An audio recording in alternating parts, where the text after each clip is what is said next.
Welcome to the Pop Cult Podcast. Here are your hosts, Ariana and Seth. I'm Seth. I'm Ariana. And this is the Pop Cult Podcast. Today we've got a girl power double feature. Later in the program, we'll be reviewing the recent indie release, The Angry Black Girl and Her Monster. But first up, we're going to be doing a review of a beloved and oft censored children's novel. Are You There, God? It's Me, Margaret. 11-year-old Margaret moves to a new town and starts to contemplate everything about life, friendship, and adolescence. She relies on her mother, Barbara, who offers loving support, and her grandmother, Sylvia, who's coming to terms with finding happiness in the next phase of her life. Questions of identity, one's place in the world, and what brings meaning to life soon brings them closer together than ever before. So, Ariana, do you think I should go first on what I think of this movie? No. Okay. You've never had a period. But I think my reaction would probably surprise some people. Okay. I fucking love this movie. Yeah. It's so good. Yeah. I think it's the type of movie that we do not see anymore. Definitely. That you probably have seen The 90s. in the 90s and early 2000s. But now any of the scenes that we would have seen in this film would be related more to what we would call upper middle class or like rich people. Like even middle class people don't send their kids to camp anymore. Yeah. And the But film is set, I think, in 1970 when the book was released. So they didn't try to yes. like update it to modern times, which I think was the right move. Yes. And so Margaret it's a coming of age story in where she is conflicted between not only her adolescence, but the lack of religion that she has within her life. And What's that transitioning from childhood to starting to become an adult? yes. And so there are things that she is uncomfortable with, but the changes that were offered to her are ones that everybody's saying that will be better for her. We see Barbara, her mother, played by Rachel McAdams, which like the whole family dynamic was perfect. Yeah, her father, Herb, is played by Benny Safdie, which I like when we saw them on screen, like daughter and like father, perfect casting. They looked so much alike that it was kind of like, is that his daughter? Yeah, because you saw like the way her face was and his, like she kind of has the same nose as him, eyebrows, the shape of like their forehead. So you would be like, oh my God. And like he is also just very charming. Effortless. He's just so natural. Like it's like he's comfortable. I don't know if to me of like, oh, he's a great actor, but you just feel very comforted when he's on screen. He can play a dad very well. I could see him being typecast as dads in movies. Yeah. And it's supposed to be like, oh, her father has a promotion and the mom realizes like she can stay home and take care of her daughter, but it's this mix of her daughter's hitting adolescence. So when you hit adolescence, you no longer want to be at home with your mom. You're not stuck at her side anymore. So we are watching Margaret wanting to go through adolescence and wanting to understand adulthood, while her mother is also trying to understand what motherhood now looks up for her. And also then in the distance, her grandmother, who's trying to understand how her life looks without her grandchild within her life on a daily basis. Played by Kathy Bates, who is also fantastic. Never seen Kathy Bates phone it in any whatever project she's on, she fully commits. You can tell. I think the highlight of the film to me was Abby Ryder-Fortson as Margaret, because there's this trend in movies these days where it's like the Disneyfication of child acting. Yeah. And so it used to be like, I know SNL would make jokes, and it was some of the few things I thought were, dead on with SNL, when they would mock Broadway kid acting, and that kind of big, over the top, like, yeah, guys, where it's not an authentic excitement. Yeah. Or, man, I'm really sad. And you're like, but that's not the way people sound when they're sad. And so I've started to see, even in this movie, the actor who plays her teacher, Echo Kellum is the actor. He's just screamed Disney acting to me when he came on screen, because it wasn't that exaggerated. But as soon as I saw him acting, I looked him up on IMDb, and it was like, yep, he was a regular character on a Disney Channel show.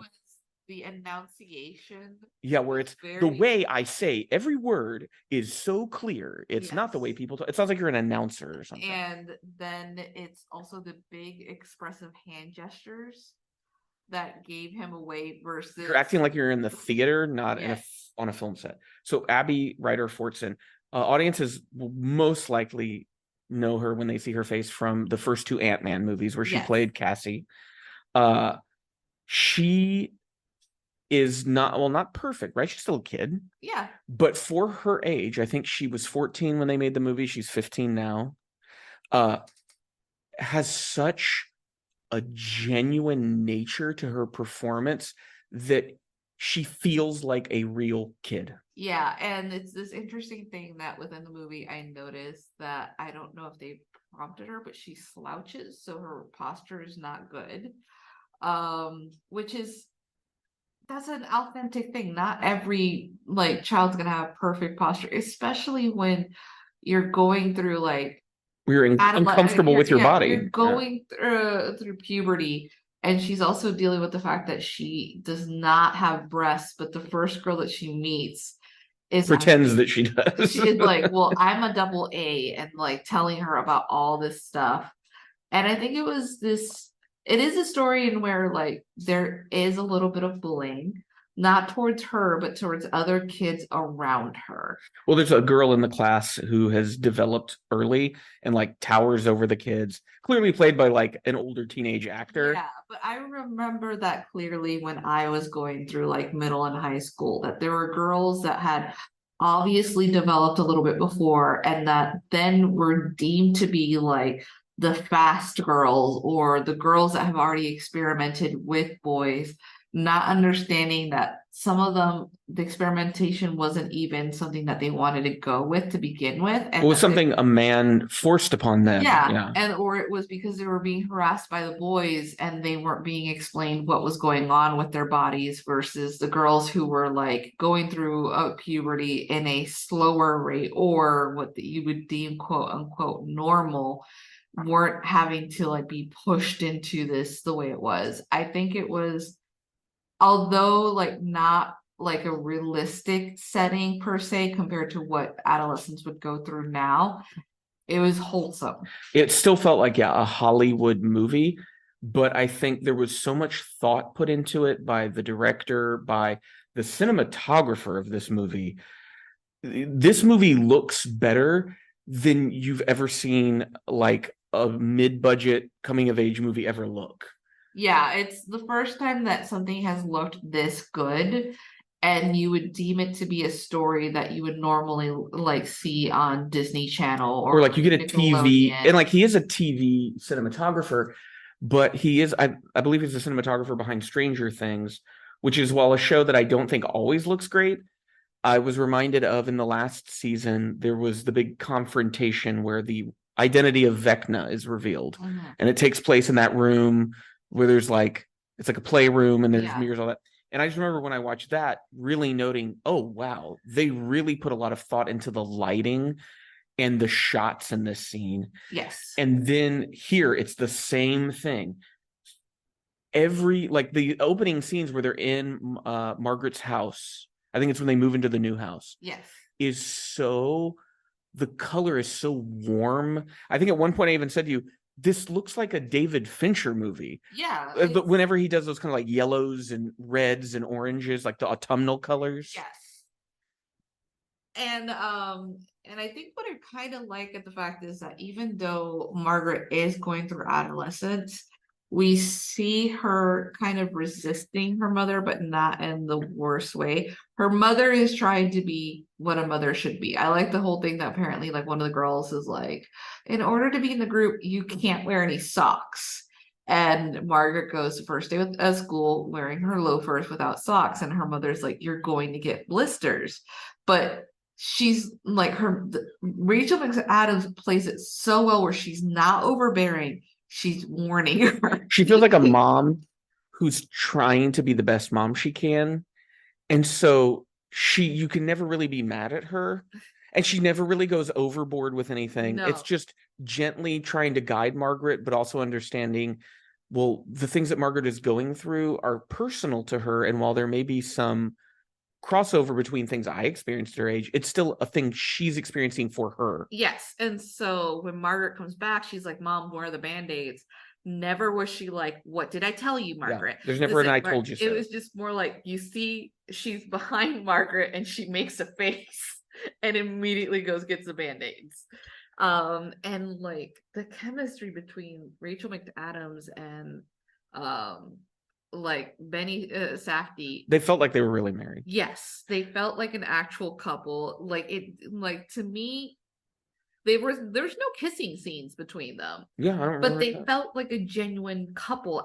Like the way they would talk to each other. And Margaret's their only child, right? Okay, their only child. So they end up, well, at one point they're having an argument that could have escalated into shouting. It's more not an argument, like a disagreement, and it's so well done because he doesn't go over the top. There's no screaming, there's no turning away and almost groaning. No one's trying to beat anybody in the argument. It's just people expressing their dislike of what's happening. The dislike, but then him just being like, I'm just gonna let you do what you need to do. Yeah. Like that's he's like, I've voiced my concern, you know how I feel about it, but I'm going to be there for you regardless of what you choose, kind of a thing. And so I think the one drawback is that when you read the summary of the movie, it's supposed to be like they want to make it seem like it's 3 generations that we're watching, you know. And it's Margaret's story. But it's Margaret's story at the end of the day. I haven't read the book, and I assume that the book is purely Margaret.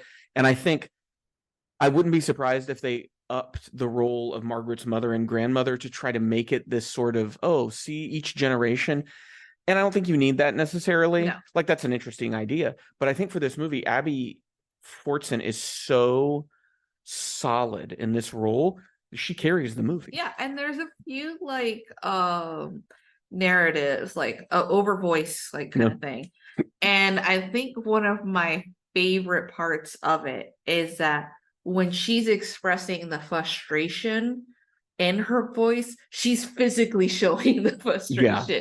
Like it is so funny because she's walking away at some point and she's supposed to be like praying in her head. That's when you get these narratives. That's the title of like the book. And, like, are you there, God? Yeah. And like I loved like her little gestures when she's like talking like and so with her boobs and she's a little prance kind of a thing. It's like it's perfectly timed to. It's like she was so aware that like her voice is going to be. What I think was the voiceover was probably recorded after the fact, right? So they probably showed her the footage in the ADR booth, and she is already such an intuitive actor that she was like, oh, my narration needs to match what I was doing on set, or vice versa, depending on what was recorded. The director knowing how to direct her, of being like, maybe when she's walking, somebody else is reading what she's supposed to say, or they have the recording, and so she's reacting to it. When it was directed by Kelly Freeman Craig, who the big film I keep seeing mentioned in relation to her is The Edge of 17. Which was a Haley Steinfeld movie. Which I saw and I thought was pretty good. I haven't seen it, but as good as this movie is, it makes me interested to go watch that movie. Yes, it underlines the awkwardness of being that age very well without making it seem overly sexual or weird. Like she just the Edge of 17 makes sense as to everything that she's going through. So like she's very good at directing young actors. Well, she seems like she's a director who knows, like, I guess her experiences as a girl growing up have allowed her to have, a really good insight. Like I feel like she really paid attention to herself growing up. Yeah. So that when she's working with these actors now, she's able to go back there herself and understand the perspective they're seeing it from potentially, and know, how do I direct them to make this feel authentic and real? Yes, because when we're talking about, at the least, the perspective of being adolescent, I remember at one point, I think Margaret is talking to another boy, and you looked at me and you said, is that how teenagers flirt? Yeah. Well, this is an interesting conversation that I knew this would lead into. Is I was homeschooled. I didn't date anyone until I was in college. Yeah, and also like And I mean, I didn't your flirt with younger anybody. siblings had the ability to flirt because they were in sports, but you were like delayed into the sports. Well, I didn't really do any of that. And so I realized as I'm watching this is I don't know if this is authentic or not, because especially as an adult, I'm not going around watching like 13-year-olds flirt with each other. It's weird. Yeah, because So I'm like, all I know is how media portrays it. But I did, as I'm watching this, go, wow, this feels different than what I've seen in media before. Yeah, because you am I asked me, picking like, up on an "Oh, authenticity like, here? is that like how they flirt?" And I was like telling you, it is just very awkward when you're that age. You're kind of mimicking adults, but you're not really adults at the end of the day. You don't really know what you're doing. Yeah, exactly. And so I think I wouldn't be surprised if the director maybe had like kept journals of like how she was at an age, revisited them, and like allowed herself to understand certain things. When I feel like it probably was some really good rehearsal for this movie. Yes. Because I don't think you just put people in front of a camera and they come off as this honest. I think that's something you have to work at, and you spend time off camera building relationships between your actors. Yeah. So they can have that like familial bond. The one thing I thought about when I was watching Rachel McAdams, and I know that she tends to be, it seems like any film that she has been in, like she's always like that highlight of the film of being like, oh, she was great. When she's been very selective lately. Yeah. But she's so good. And it's like, I feel like Elizabeth Holmes is what she wants to be like Rachel McAdams, like acting wise. Elizabeth Holmes. Scarlet Witch. Oh, Elizabeth Holmes was the the woman that defrauded a bunch of millionaires on her blood testing device. Yeah, she also wants to be Rachel. I feel like she probably does, honestly. Right now, she probably wants to be Rachel. She'd rather be Rachel McAdams than herself.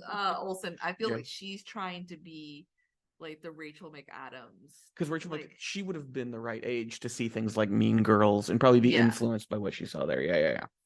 But yeah, it's a movie that my expectations for it were kind of mid-tier. I saw that it was getting really positive reviews, which is why I would put it on the list to watch. But I thought, I mean, it'll probably be an okay movie.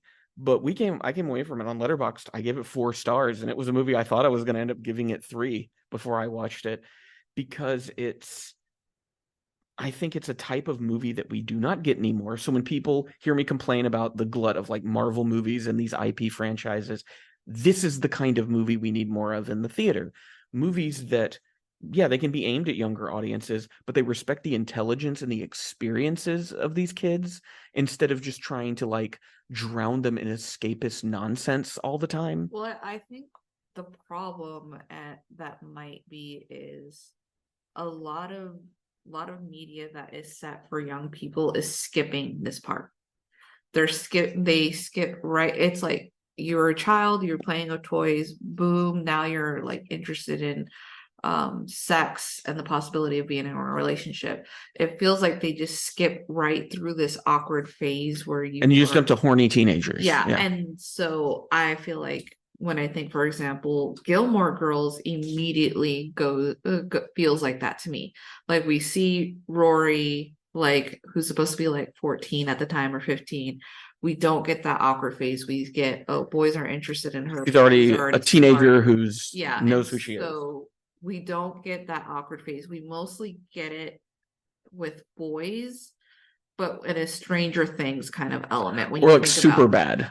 Whether it's like Arrested Development, where it's like, why are they acting so awkward? They're graduating high school at this point. Like this thing of it just being like girls are not allowed to have this awkward phase, and if they are, they're just supposed to be quirky and funny, and maybe not knowing that the boy's hitting on them, kind of thing. Well, because what it is it's because in Western society, women are objects of desire, not fully autonomous human beings. So the idea of portraying the frailties, vulnerabilities of a 12 to 14-year-old girl is anathema to the society's demand that they be portrayed as things for boys to desire. Yeah, I mean, look at the way that, for example, in Freaks and Geeks,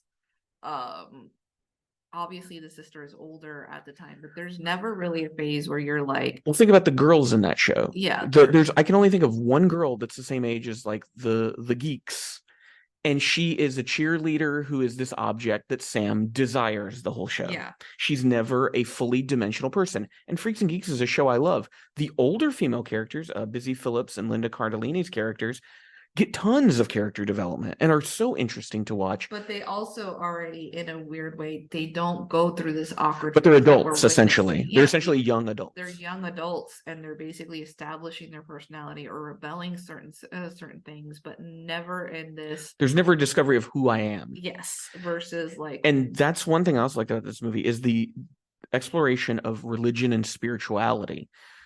Which I think is probably the reason the book was censored even more than talking about periods. Yeah. Because she comes from a household where she has a mother that came from a Christian background, her father's from a Jewish background, and they have not required that Margaret take on any religion until she wants to become engaged in it. And throughout the movie, she goes with friends to their places of worship, and it's just she's kind of sampling things. When she's praying, it's not to any specific god. And I feel like at the end of the movie, to me, it implies that she was talking to herself the whole time anyway, and it was a way to have a conversation with her about what was going on in her life. She didn't have anyone else to go to, so she started to pray in order to almost meditate or review or beg. Self-reflect, because she starts talking to God because of the fact that she's going to move, and she doesn't want to move, and things are changing. And then she realizes every time I pray to you, things get worse. Yeah. So she's upset because she's like, there's also like that thing that when you are a child and you are praying, it's almost like you're negotiating as to what you're willing to give up in exchange. There's only one or a few instances where the parents are upset, but it's more like, oh, they were upset that she went to temple because they're assuming that their grandmother is immediately going to force her into a religion. Well, and Sylvia does say, well, she went to temple with me. She's Jewish. As if that's the only requirement. But it is then the heartbreak of it just being like, so Margaret starts to wonder why it is that her like maternal grandparents aren't around, and there's a very well acted scene. It's well written, well performed, yes. Well directed. That whole storyline within the movie is done so well. It was I love the way that like at first Barbara doesn't want to talk about it. She's trying to like push the conversation for another time, but Margaret is asserting herself as a young adult, telling her mother that she feels like she's ready to know the story as to what occurred. And she explains why, because it had to do with the fact that she was going to marry a Jewish man and her parents were very religious, and basically told her that disowned was her, her own business, but they would not acknowledge her as a daughter. And that that pushes things for Barbara. I loved Margaret's reaction to all of that. Like, she's still a kid and that she can't conceive of why would they do that. And I think it's also a reflection on how well beloved she is by her own parents, that she can never imagine her own parents doing that to her. So why would they do that to her own mother? Like, she looks at her mother and she's like, but you're so lovely. And like how the mom is just like, that's just what they decided on. And like, it's like I like the fact that when she starts crying, she stops and says, excuse me, like, or I'm sorry. Yeah. Because she needs to wipe away the tears. Because it just felt like a human explanation as to probably someone who's thought it over and over again throughout her whole life, and not like finally having to tell your child about this. And then that leads to like Barbara sending her parents a letter, and then eventually those grandparents show up, and there's like kind of a comedy scene, but also dramatic. Yeah. Which I don't want to spoil, because seeing all that play out is one of the best parts of the movie. Yeah, and like again, Abby writer Fortson does an amazing job when dealing with the fact that like there's so much going around her, and she does such a good job of being uncomfortable as to what is happening to her. And I did love on how like Sylvia, played by Kathy Bates, is just sort of like this central figure in her granddaughter's life that is ready to just go at it for her. It is a film that if you don't have a good relationship with your family or grandparents, you might be like, huh, I wonder what that's like. Yeah. Uh, So having someone wanting to invest time in me. One of the things that infuriated about the movie has nothing to do with the content of the movie. It's the fact that the MPAA, the private organization that self-censors movies in America, gave this movie a PG-13 rating. And I think of the things that I know that qualify movies for PG-13 ratings. They say fuck once and you can get a PG-13 rating. Violence can get you. I know Indiana Jones and the Temple of Doom was one of the movies that spurred that on because graphic depictions of violence, right? They reach in a guy's chest, pull out his heart. I don't know what the fuck in this movie they think warrants a PG-13 rating. And I looked it up, and the explanation that the MPAA gave was discussions of sex education and suggestive topics. And it's because the girls are talking about their development bodies And I go, periods. So what you're saying is that a 10, 11-year-old girl who is going through this experience isn't mature enough to watch a movie depicting in a very honest and authentic and beautiful way what that experience is like. That is fucking insane to me. Well, I think it does a disservice for anyone who maybe might be a little bit younger around this age that might need to see a movie like this and have certain things explained only to miss out on it because they have overprotective parents that don't want to talk about these subjects. And so giving it that rating is continuing the long history of censoring this book. And like it's a problem at the end of the day, because even if you like the religion is like, for example, the religion is so inoffensive. Like she goes to different churches, she like sees different ways of like praising the Lord. She never officially makes a decision. But if they want to hinge it on the sex stuff, there is not a single sexually explicit piece of dialogue or image in this movie. Everything that is spoken about, you can find in any sort of handbook for adolescent girls that tells them about what's going on in their bodies. But then that makes sense because the same people that would push for this movie to be out of the hands of children would be the same ones to push for those books to be out of the hands of children. Yeah. And so I find more and more that America is so mired in Puritanism. And you might look at the landscape of America and think, what are you talking about? Like Pride Month just ended and you would see, open displays of homosexual love, or you might see that there is so much pornography on the internet. You're like, sex and sexual things seem to be everywhere. But it's not understanding that, yeah, those can be there. But the reason it's puritanical is the extremity of these things. They are in there's no middle ground with this stuff, right? No. It's either sex crazed pornography that is transactional, or it's the most repressive puritanical bullshit where children grow up not even knowing how their bodies function. We had a conversation recently where I said, what's funny was when the Monica Lewinsky shit was going down. That was like 1998, I think. I was 16, 17 years old. I didn't understand what had happened. I knew that Bill Clinton and Monica Lewinsky had done something sexual. I didn't know what was going on with the cigar. I didn't know what the stain on the dress was. Yeah.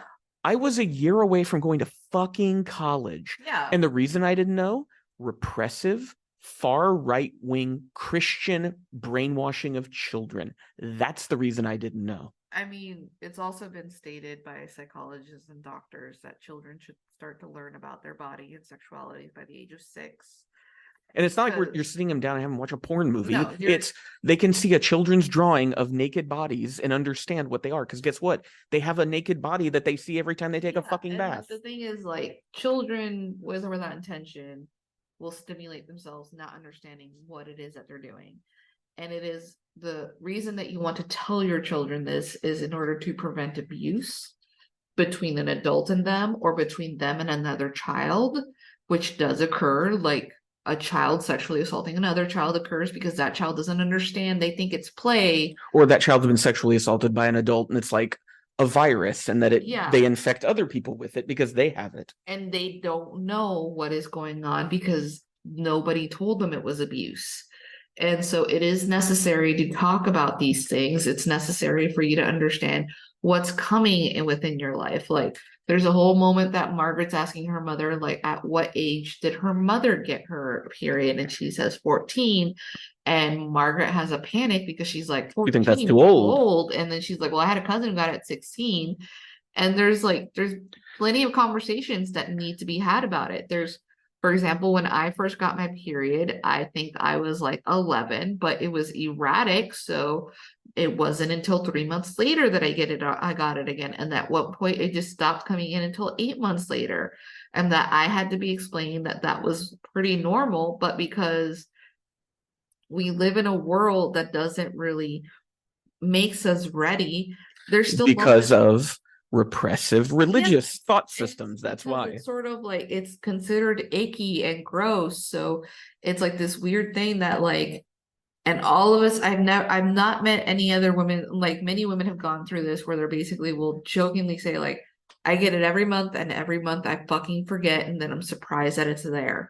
And it's this thing of it being like, well, we need to talk about it because there's like all the hormones that go through your body where you're basically having like premenstrual either pains or the depression and emotional stuff that comes through when you have your period, like the confusion that happens when it does occur. Because even though I saw little videos at school when they would separate the kids and, lo and behold, they give you a little pink bag. Which, once again, why are you gender segregating the children? Like, I think boys need to know what periods are and how they work too. Yeah. And it's like this thing of it being like we would get these bags only for like, and they still do that shit. And like when puberty to hit, you're still kind of surprised because at somewhere in your head you're kind of convinced this is never gonna happen. It's all innuendo and vagaries. Yeah. So there's never any specificity. And the thing is, if a child had a heart condition, would you not make sure they understand their heart condition? It's going to affect their life until they die, right? The same thing with like going through puberty this is something that's going to affect you. So we probably need to get pretty detailed with it so you understand. And it goes back to religion has convinced people that sex and human bodies are disgusting, should not be seen. And that in turn creates the extreme dynamic of the people who develop the most twisted, fucked up kinks because they can only get off at the most forbidden shit. And if we just were open about sexuality in healthy, constructive ways, that wouldn't happen as often as it happens. You wouldn't have people who lose their fucking minds over this shit. And I think this is a movie that should be seen by little girls who are going through this, along with having conversations with their parents. And I can tell that Margaret in this movie is a character whose risk of being sexually assaulted is low because her parents are open and honest and the lines of communication are there. You see other characters like Laura, the girl who's overdeveloped, who's showing an awkwardness that implies to me that maybe her parents haven't had a talk with her and she's confused about what's going on. I think also her whole confusion is, again, she's developed early, so maybe her parents have talked to her about it, but the other kids see her as weird. And so that girl Nancy, who's the neighbor, spreads rumors about, and she's the kind of girl like that girl could get sexually abused because her view of what's happening to her body and who she will be as a woman in this society is so wrong and headed in such a terrible direction that the chances that someone can take advantage of her because of her lack of knowledge and communication is like plain.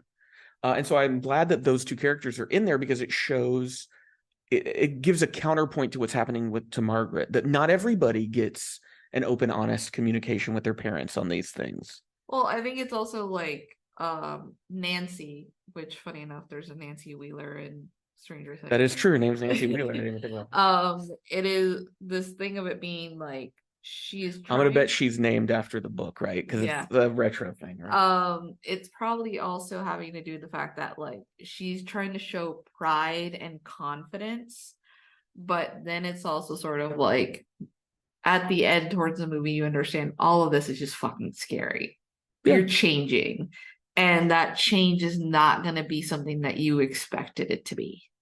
But yeah, I would say I highly recommend Are You There, God? It's Me, Margaret for boys and girls. I think this would be a very educational movie for boys to just see what is it like. Because one of the things I thought is, oh, wow, the whole experience this little girl is going through is something I will never, ever, ever fully understand, but I can at least develop empathy and seek to understand it to the best of my ability rather than just ignore it because oh, it's not my problem kind of crap that they teach boys.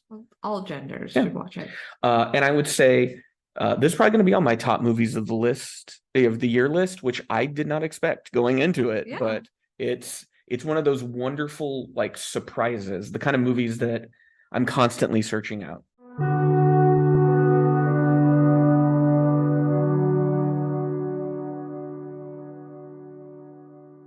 Vicaria is a brilliant teenager who believes death is a disease that can be cured. After the brutal murder of her brother, she embarks on a dangerous journey to bring him back to life.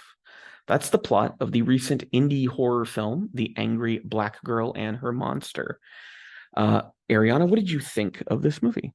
I pretty much enjoyed the whole film. I know you're a little bit cool in comparison. Yeah. But I thought that they took advantage as much as they could about like their lighting, their shots, and did the most with what seemed to be a small budget.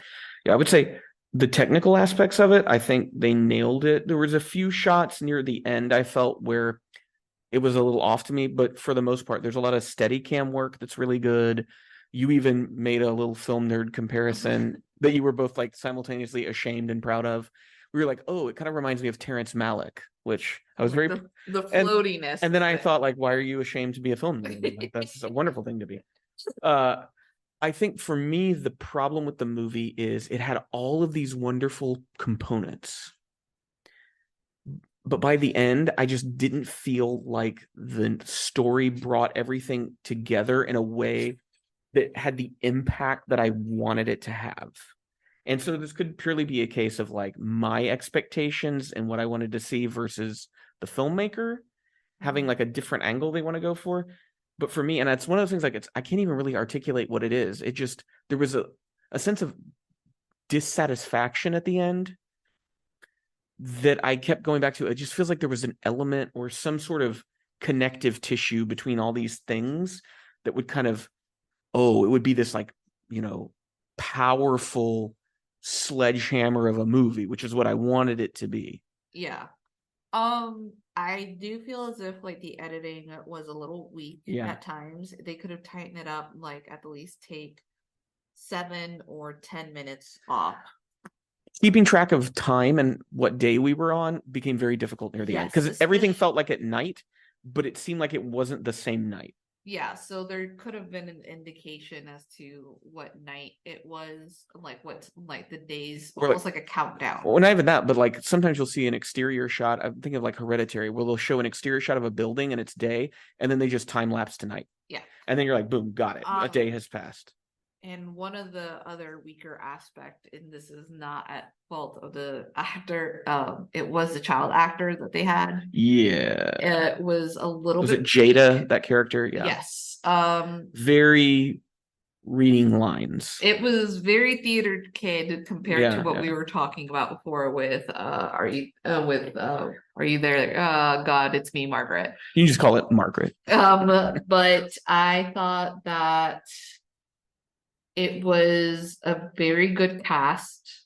I thought they did I like the fact that like, even for example, there's a scene where she's in the classroom and you could tell like for someone who has been in a lot of schools, this probably was not a school, but they did the most in where I wasn't sitting there going like, that's not a fucking school. Cause I thought to myself, no, this seems like a classroom they would shove in a fucking basement. Well, it seemed like it was maybe like a charter school. Yeah. And I was like, well, they put charter schools in like fucking old malls. So yeah, And it can like, be but anything. I think they did great at the setup. I think they did great. I love the fact that at the least we didn't have this weird moment where the dad, because it's supposed to be a conflict between her and a white teacher, and how the white teacher escalates it to the point that she gets manhandled by the security guard. And Just for like contradicting her teacher verbally. yeah, and I like the fact that there was not a moment where the dad was like, you need to like listen, like white women are dangerous, which they are. Or like chastising her of how she needs to stay in line because these white people. It was he stood up for his daughter, which is what you want to see. Like. It was kind of nice. There are parts that like you would have, that one could feel like that's preachy, but was it implied that her dad was using drugs? Yes. Okay, that's what. Okay, yeah. I mean, I think they straight up state it. Do we never see him use? Do we? No, we don't see him. I think that's why I was a little confused because I was like, so she says it multiple times, like he's using again, so she didn't care because she'd been cutting class a lot. Well, and that actor, Chad Coleman, I think he was the best actor in the movie. Oh yeah, he was amazing. And because everything he does is just so subtle, like you could really tell he was thinking about how to play this character in a way that isn't just a series of tropes and stereotypes. That it was a kind of like Black father character, working class, that I'd never seen this kind of a portrayal of that character. Yeah, and I love the intimidation of sorts when he's dragging the desk over, and the shock of the teacher's face when he drags 2 desks over, being like, no, the conversation is between the 3 of us. It's not going to be between just you and me, excluding my daughter who is participating in this. I like the fact that there wasn't there was a little bit of exposition at the beginning. I was going to say, I love the beginning of the movie is her brother is dead. Yeah. We never get to know Chris. No. We never see Chris alive. The movie starts with her brother is shot. She drags his body off. She's this junior mad scientist. Yes. And she's going to bring him back to life. And so I think what's important, that was one of those aspects where I'm like, yes, this works. Because we can't remember Chris. We have no one to remember. So the memory of Chris is only through the eyes of the people who are left behind. Yes. And so that's the only way we learn about him, is what they say about him. And that still gives us an incomplete picture, which in turn makes Chris a more universal character, where he doesn't have to be Chris. He could be any Black man who's gunned down in his neighborhood, sort of a thing. And I like the fact that there's some exposition in at the beginning. There's a lot of voiceover in this movie, just like Margaret as well. But there isn't any going this is Aisha, my boy, my brother's ex-girlfriend. It's through dialogue that we get that go. It's through dialogue. The chemistry between characters, when it comes to friendships and family, feels authentic.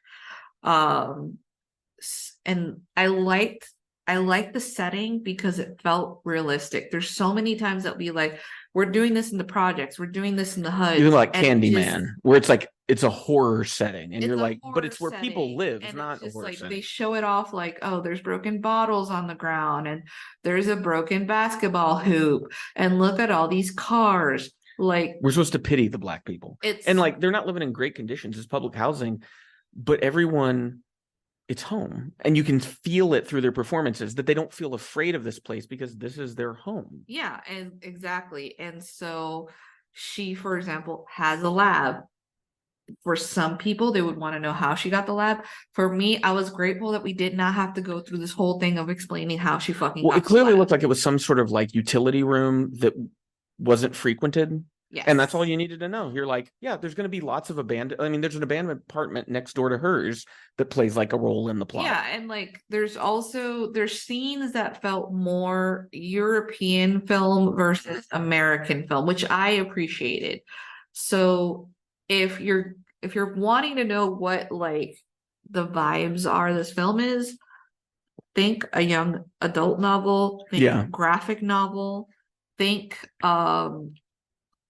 basically young adult horror film that could have and should have probably been a season of a show for something interesting, but it's still holding up on its own. There are elements to me of Atlanta in this when it comes to certain coloring and shots. Yeah. The color grading was very good. It's obviously influenced by Jordan Peele. I think even influenced by Moonlight. And Moonlight, because of how much takes place at night and the way they light nighttime. And then there's also like news, like there's a news of like color. There's a lot of red. There's a lot of blues. Their apartment with the blue walls. Yeah, I just remember those blue. Like Aisha's apartment, and the way they film that, where it's these like solid blue walls, and then you'll have a wall with like a crack in it, and it's clear that like the monster is watching them from this little. And like there were genuinely creepy moments. There was one moment where I think they're eating dinner, and it just slowly zooms in on the hole in the wall, and you just see an eyelid blink where it didn't seem like there was anything there. Yeah. And I think the director does a very good job of atmosphere building. And when I think about where it didn't work for me, I think it was that editing piece. Yeah. The editing piece confused me about when this scenes were happening in relation to the scene we'd just seen. Because so often she's wearing her school uniform, and that's not a great way to indicate time passing because it's the same thing, right? Yeah. And so it was the moments where she switched out of that school uniform. Then I started to get more a sense of the continuity and, oh, we're here now, and this takes place X amount of time from the last scene sort of thing. Yeah. And I thought that like Laia de Leon Hayes did great. I thought that there were times when she had to be emotional. She did emotional really great.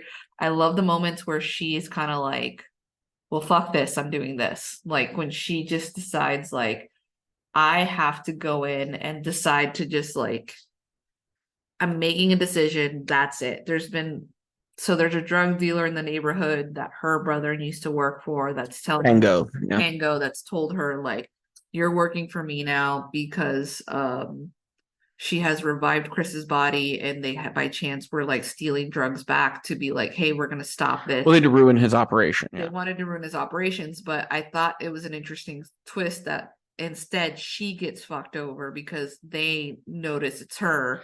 Well, and then that I also thought was interesting that Kango we think is going to be the villain, but it's more Jamal, his like the muscle. Yes. And like Jamal just basically fucks over Kango at a certain point to get revenge for things the monster's done. And that was an interesting narrative twist that like, oh, okay, so now she has to align herself with Kango to try to like stop this nightmare she's created. And I did appreciate that, like, even though we get sympathy for Chris afterwards, even though she's afraid of him. She's the scarier person, I think. Yeah. Because Chris just doesn't understand what's going on. But Vicaria is like crazy. Like that's the scene where she's like dissecting her brother's body. She's fucking crazy. Yeah, and she plays it so well. She's able to balance. Yeah, because when she's at home, all that calms down. But when she's in the laboratory, it's like this other demented side of her personality. Yeah, comes out. Like she does it so well because she starts talking to him. She's like, "I'm gonna bring you back. It's gonna be great." When I love the detail of her cracked glasses that never get repaired. Because first of all, as somebody who grows up poor, right, she's not going to be able to quickly go out and get a new pair of glasses. She's going to have to. I had plenty of students who you got to wear the broken glasses because the parents can't afford, right? Yeah. So it works both as a real world thing, but then also as a character thing, it acts as this kind of metaphor for her mind, right? Her mind is fragmented and shattered because she actually did the thing she was trying to do, and now she doesn't know what to do because she was successful. Yeah, and I think it's just like it's again it ultimately has to do with the editing as to why this film isn't as strong as it needs to be. But despite that, it makes me excited to see what this director does afterwards, because they did the most with what they had, and they directed the characters. I felt like the actors very well. The lead and the guy that plays the dad, I felt like that felt like a father and daughter. Yeah, the chemistry between them was very natural. Was never like a shouting match, but there was a moment where he was like, "You don't think I don't know about your truancies, do you?" And there's that stillness that I've seen like with kids when they know that they've been caught and the parent is putting down authority, but without really like having to yell, but just being like, I'm giving you a warning. We have the director and writer Bomani Story, and it looks like he had only had one other feature film that was not very highly rated. This one is better rated than that one. So I think what we're seeing is this is a young director who is just starting. And so that's why I was able to, like, even though I didn't feel like everything in the movie kind of clicked and gelled and came together in the way I wanted it to, there was still enough here where I could see somebody that was really thoughtful and attending to the details of their movie. Almost somebody maybe who was maybe a little over enthusiastic, and that's why the editing got a little messy. And that's completely understandable because it's someone who was excited to tell this story. Yes. And they maybe had a few too many ideas. Yeah. And so now it's going to become a process of learning how to hone and revise and pare it down so that the next movie is the one that will like click. Because it's I don't feel like this is the movie that will make this director or even any of these actors like stars, but it feels like this movie is a stepping stone to something that is coming next. Yeah, and hopefully it's not muddled with a Marvel or DC movie. That would be horrible. Like, please do not. There have been so many indie directors that we've enjoyed their films that then they've gotten roped into the Marvel thing. And then we never see them do anything else. And then, like, even if we decide to watch the movie they made for Marvel, it is devoid of any of their personality. It's just like they needed someone to sit in a director's chair and say the word action. Yeah. And they don't have to pay these people that much because they aren't as established. So I'm hoping Bomani Story, I know you would love to have the money from doing like a Black Panther movie or a X-Men movie or something. Please wait until you've made some more just indie movies or, one and done genre movies. And then once we have those, you can go do Marvel and you can make your big paycheck. But yeah, it's a movie that if you want to see a variation on the Frankenstein story, I think this does a very good job of playing with those tropes and elements. Yeah, I think it's heartbreaking at times because I think the ending, despite the pacing stuff, the ending does have a really strong emotional punch to it. Yeah, because it's sort of like she is like the monster is basically saying they are a monster, and she's going like, "No, you are Chris." And it's like her refusing to let him die, thinking he was a monster. And it was heartbreaking because it's like you could tell like the emotion between like both like actors coming through without it feeling forced, without them stretching it out to a point that it's unbearable. Like we said, the main character, she comes off as fucking crazy at the end of the day. Like, not all the time. No, and that's why her performance is so good, is she's able to pivot back and forth, and we never see her as the villain. She unsettles you for sure. Oh yeah, because I love that when the little girl Jada starts calling her mad scientist, and she sort of is like, ha ha ha ha, what? Who told her to call me? It's so like, or when another kid comes over wanting to open her lab, and she really like starts talking to them to the point that you're just like, holy shit, you're crazy. When I liked the way it portrayed that these are vibrant families and human beings who find joy in their lives, but the tragedy is because of their economic circumstances and the way they've been marginalized in American society, death is a constant presence in their lives, and there's really not much they can do about it. And that's why Vicaria is doing what she's doing. Yeah. She wants to end death. She wants to end death because it's something that she feels that within her neighborhood is the main disease. And there's also like, it's brutal at times because it's a child that basically tells her life is cheap. When we see a kid like die on screen, not of course, actually, it's not that kind of a movie, but there's a kid who gets shot, he gets caught in the crossfire, and Vicaria comes out and witnesses this kid die. And I do like the way the camera just lingers on that child actor. And I think that was one of the kid did a good job in his death scene. They like directed him very well. Where you could watch, like they kept reviving him with a defibrillator.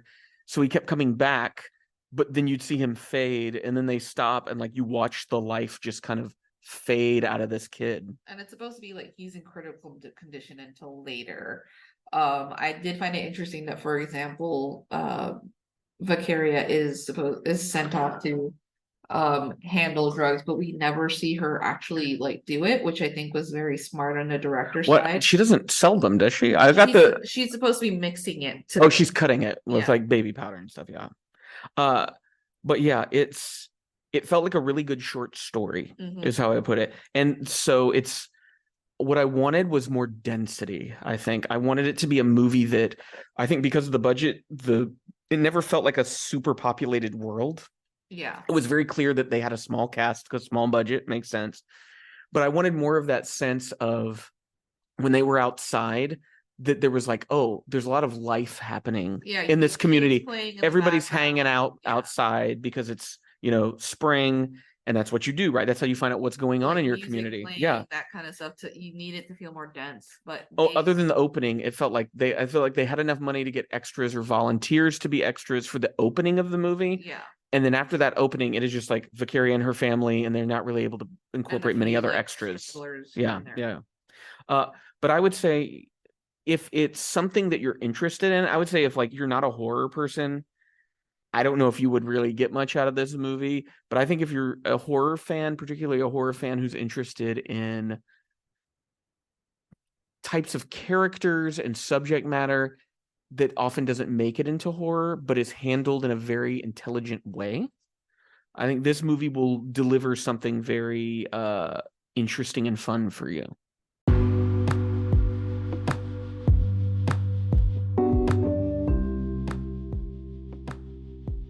Well, that was the Pop Cult Podcast for this week. We hope you enjoyed the episode, and make sure to check our show notes for links that are relevant, including to our website, popcult.blog. We post there every Monday, Wednesday, and Friday, as well as on the weekends. Coming up in July, we're going to be watching the entire Mission Impossible series. So a lot of Tom Cruise in our lives these days. Over on the comic book side of things, I've been reading and will be reviewing the Jack Kirby's Fourth World material from the early 70s at DC, as well as many other things that we put up there. If you enjoy what we do here on the podcast, we would like you to subscribe wherever it is you listen so that you'll be notified when new episodes are up. If you enjoy what we do here, please consider supporting us on Patreon. We have lots of different levels for you to pick from.